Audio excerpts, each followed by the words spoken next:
端咳嗽要惹事吗？咳2下而已吗？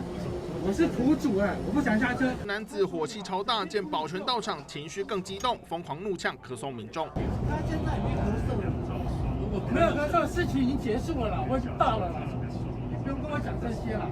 这个人是怪，怪怎么样怪？怎么样怪？你都不会欢迎你。其他乘客帮忙缓夹，结果公亲变事主，双方唇枪舌战，谁也不让谁。